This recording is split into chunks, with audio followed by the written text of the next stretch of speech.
Dites, docteur, j'ai entendu parler d'un fluide qui défie les lois habituelles, mais je n'arrive pas à comprendre de quoi il s'agit. Je crois savoir de quoi tu parles, Alexis. Aujourd'hui, allons découvrir l'univers des fluides non newtoniens. Imagine un liquide qui se comporte autant comme de la pâte que comme de l'eau. Comment expliquer que certains fluides, selon leurs contraintes, deviennent solides ou se fluidifient? Voici notre hypothèse.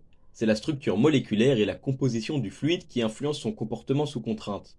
Voici comment créer simplement un fluide non newtonien.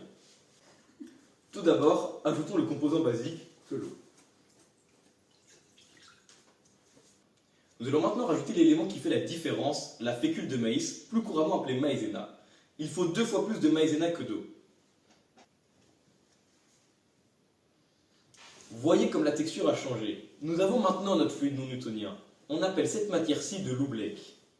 Regardez, docteur, c'est solide quand on le heurte, mais liquide quand on le laisse au repos.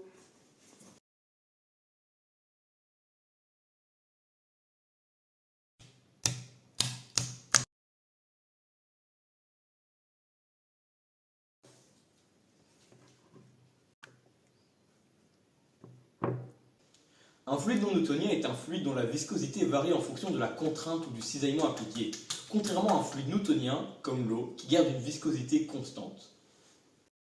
Il y a 2 types de fluides non newtoniens. Les fluides thixotropes, dont la viscosité augmente de moins en moins fort en fonction de la contrainte appliquée, comme le ketchup par exemple, plus on appuie, moins la viscosité est grande, donc plus le liquide sort rapidement. Regardez, au début l'eau s'écoule vite et le ketchup ne s'écoule pas. Mais plus j'appuie, plus la contrainte augmente, et donc plus le ketchup s'écoule vite, rattrapant la vitesse de l'eau. Mais il y a aussi les fluides dilatants, qui sont le contraire des fluides thixotropes. Leur viscosité augmente exponentiellement à mesure que la contrainte appliquée augmente. C'est le cas de notre oubleck. Plus on appuie, plus la viscosité est grande, donc plus le liquide sort lentement.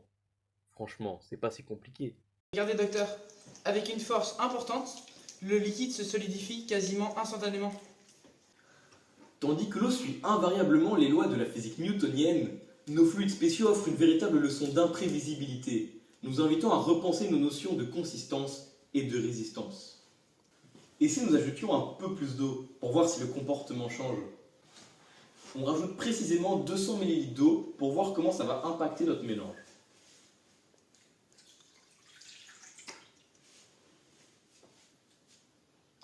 Plus la contrainte est importante, plus les petits grains de maïzena se cognent dans l'eau, ce qui réduit leur liberté de mouvement.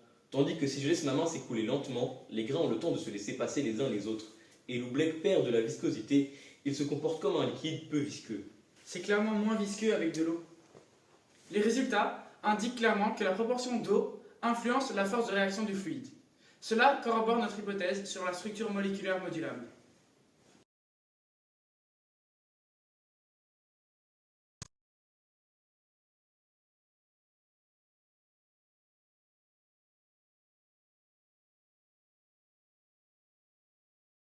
Chaque test, chaque mesure nous rapproche un peu plus de la compréhension approfondie de ces phénomènes. Ce résultat nous ouvre même la porte à d'autres hypothèses. D'autres facteurs, influençant la structure moléculaire de la matière, peuvent aussi impacter ses propriétés. Par exemple, la chaleur en agitant les molécules pourrait aussi impacter le comportement de notre fluide. Songez aux applications de ce phénomène. On peut utiliser cette mécanique pour créer des suspensions et des amortisseurs. Imaginez toutes les possibilités que l'on peut tirer de la simple propriété tirée de notre expérience. Qu'il s'agisse du ketchup ou de l'oubleck, ces fluides nous montrent que la science se trouve parfois là où on s'y attend le moins. Aujourd'hui, nous avons démontré que nos fluides non newtoniens, par leur capacité à varier leur viscosité sous contrainte, valident notre hypothèse. La structure moléculaire joue un rôle clé dans le comportement sous effort. La science est une aventure. Chaque expérience ouvre la voie à de nouvelles interrogations.